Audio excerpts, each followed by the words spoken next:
Sir అత్యధిక మెజార్టీతో గెలుపొందారు అండ్ జూబ్లీ హిల్స్ ప్రజలు కాంగ్రెస్ కి చేసిన ఈ పట్టాభిషేకానికి ఇప్పుడు మీ రెస్పాన్స్ చాలా సంతోషంగా ఉంది. ఈ విజయం అంతా కూడా మా జూబ్లీస్ ప్రాంత ప్రజలకి అంకితం చేస్తాం. వాళ్ళు పెట్టుకున్న నమ్మకాన్ని నిలబెట్టుకుంటాం. ప్రధాన ప్రతిపక్షాలు ఆరోపణలు చేస్తూనే ఉన్నాయి. ఇంకా కూడా కవిత కూడా ట్వీట్ చేశారు. ఇప్పుడు దాని గురించి మీరు ఎలా రెస్పాండ్ అవుతారు సార్? వాళ్ళ అంతర్గత వ్యవహారాలే పార్టీ బలహీన అవసరం అండి. నా ప్రాంత ప్రజలు నాకు నమ్మకంతో అవకాశం కల్పించి అభివృద్ధి విధంగా నేను ఆలోచన చేస్తాను. ఇక వాళ్ళ ఏదో ఆరోపణలు దాని గురించి నా లైఫ్లో నేను ఎవరి గురించి పట్టించుకోను. నా ప్రాంత ప్రజలు మన నమ్మిన దేనికి నమ్ముకోరు అభివృద్ధి గురించి ఆ పనులు చేస్తారు. ఈ ప్రాంత ప్రజలు మెయిన్ గా చూసుకున్నట్లయితే ఎన్నో ఇబ్బందులు గత కొన్ని సంవత్సరాలుగా పడుతున్నారు. మరి ఇప్పుడు భవిష్యత్ కార్యాచరణ కాంగ్రెస్ తరపు నుంచి నవీన్ యాదవ్ ఎలా చేయబోతున్నారు? అన్నిటికీ ఇబ్బందులన్నిటికీ పోలీస్ స్టాప్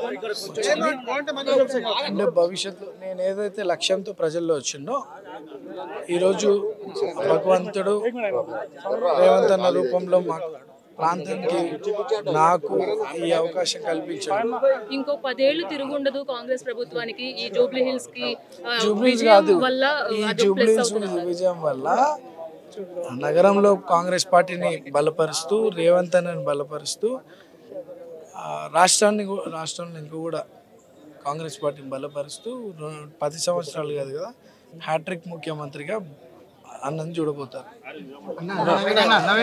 చూసుకున్నట్లయితే జూబ్లీ హిల్స్ నియోజకవర్గంలో గెలుపొందిన నవీన్ యాదవ్ ఈ రోజు అయితే పట్టాభిషేకం అయితే సీఎం రేవంత్ రెడ్డి చేతుల మీదుగా చేసుకున్నారనే చెప్పాలి. అయితే వచ్చే 10 ఏళ్లలో పార్టీకి తిరుగుండదు. ఖచ్చితంగా జూబ్లీ హిల్స్ నియోజకవర్గంలో విన్ అయిన ఈ అత్యధిక మెజార్టీతో విన్ అయిన నేపథ్యంలో ఖచ్చితంగా మేము ఇంకో 10 ఏళ్లు తిరుగుండదు కాంగ్రెస్ పార్టీకి.